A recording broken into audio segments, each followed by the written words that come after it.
Hello and welcome to Assassin's Creed 4 Black Flag Freedom Cry. The new DLC came out today, so I've downloaded it. This is just going to kind of be a bit of an opening bit for it, just the first parts of it. I tried to record the rest of it, but unfortunately I'm having problems with my PVR, which is a bit of an issue. So I'm going to leave you to watch a little bit of a cutscene because it's actually quite beautiful.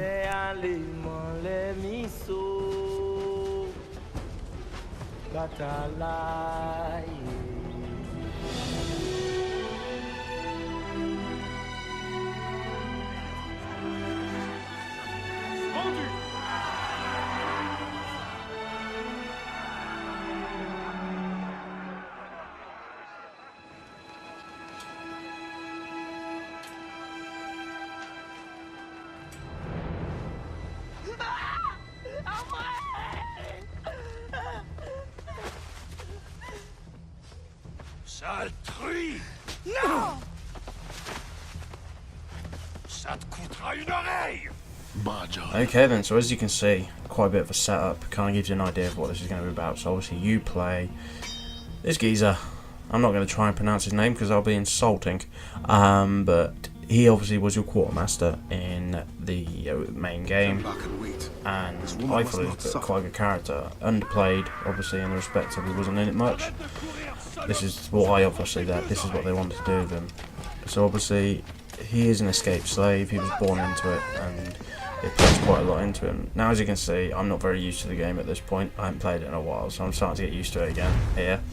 But yeah, so obviously it's DLC, and I've pretty much finished it already. Two hours I think, if that, which is a bit worrying. I don't want to say I'm disappointed. The story's good. The story is very, very good. But then the story for the main game was as well. It just feels like, I don't know, it's lacking.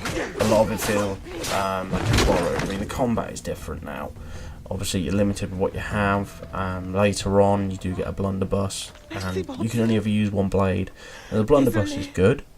You can, if they're grouped together, the enemies, you can take multiple enemies out, but it isn't the pistols, and I got so used to using the pistols and the dual sabers in the main game that coming on to this, you'll see later on this video, coming into this, I just don't know what I'm doing at all, which is a shame. It really, really is, because I want to like it, and this is the problem. This is the big problem this time around with DLC, is the fact that this is a piece of DLC I actually want to like.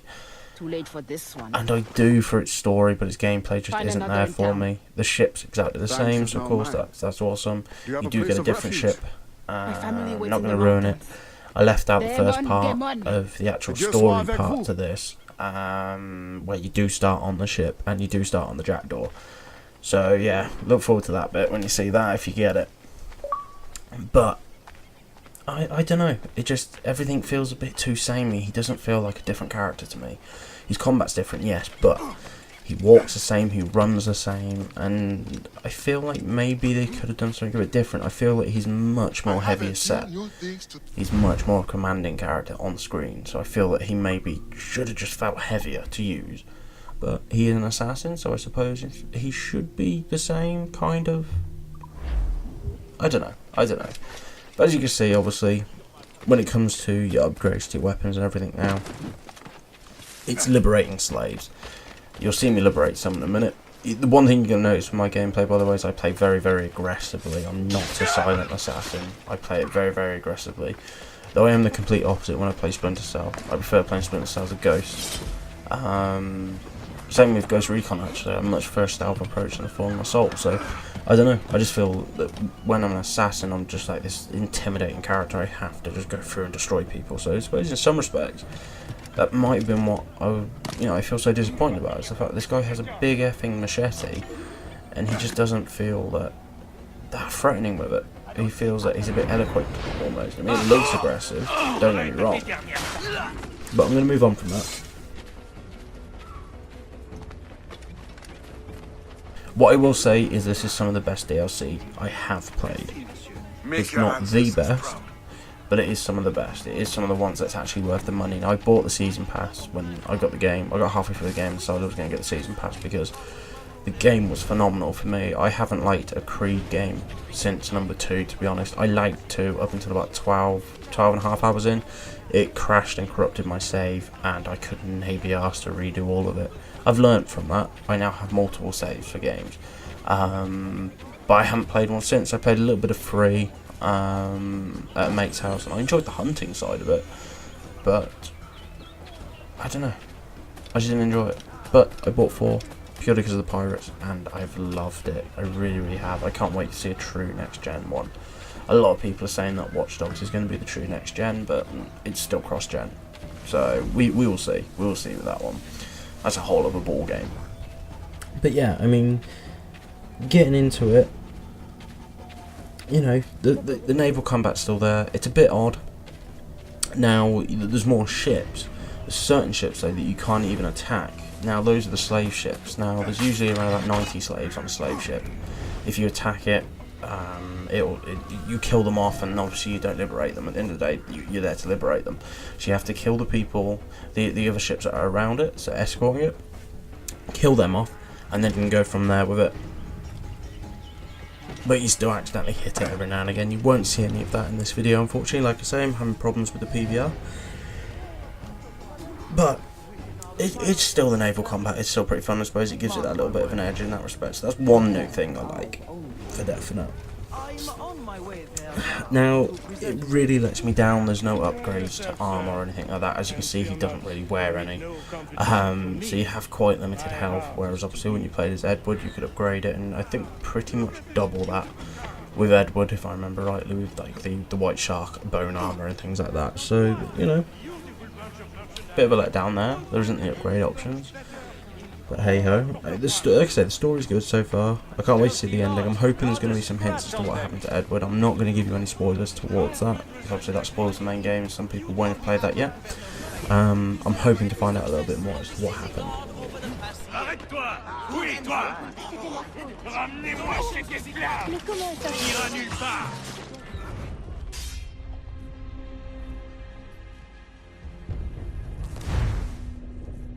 So as you can see there, I died.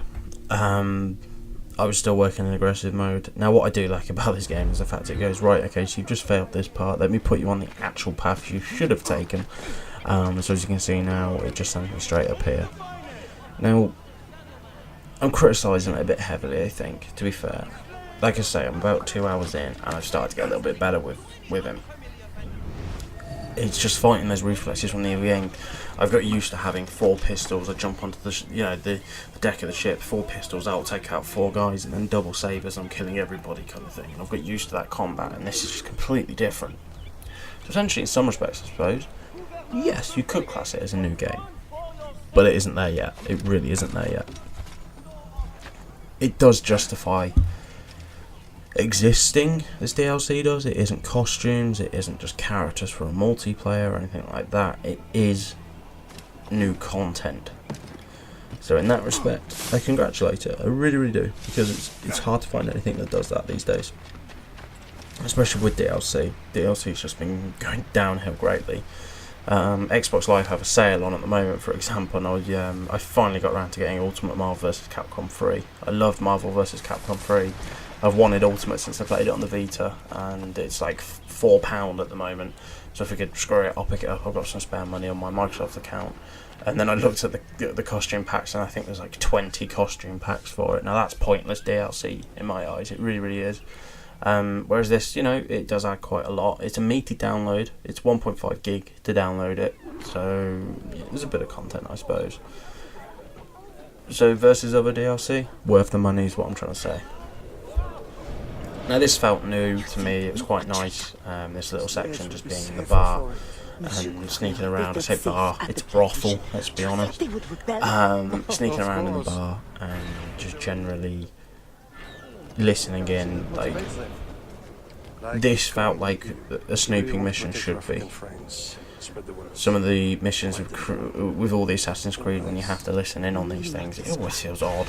You're like, why am I in the wide open listening in on these things? But like I say, this one makes it feel like it's really worth it. You know, it makes sense to be doing it at the end of the day. So yeah, A bit of gameplay that they've changed up a little bit for me. I don't remember doing any of this in the main game. I could be wrong. If I'm wrong, say in the comments. I usually am. But yeah, so it's going to jump into a cutscene now, so I'm going to leave you with that. Then show yourself out.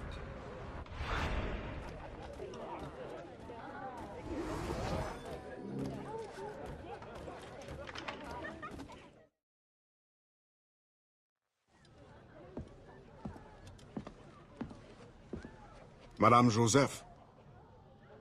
Expecting a package. But not you. Where's l'Admiral? I see. And do you mean for me to meet the same fate? Look around. One threat, and these men will end you. I bring no threat. Tell me, how do the Templars allow you to carry on like this? I am only the messenger. But before you judge, remember, the Templars' coin, like any, will buy the freedom of men like you. I know this mark. You know nothing. You have the brand of a slave, the eloquence of a scholar, hands of a sailor, and an assassin's hood. Few weapons. I think the storm stranded you. What do you need? A ship? Shelter? These things can be had for the price of this parcel. I need nothing I can't win for myself. But prove that what you promise is true. And perhaps something can be arranged. Is this your game? Very well. Then you will do me a favor. Augustin Dufort is a very secretive man. First find his plantation contact and give him this message from the gouverneur. Augustin will give you all the proof you need. Repeat this password. Sili Badodo Krabla va manger. Sili pas dodo, Krabla va manger. Pas mal. A convincing baritone. Now I suggest you leave before my admirers get suspicious.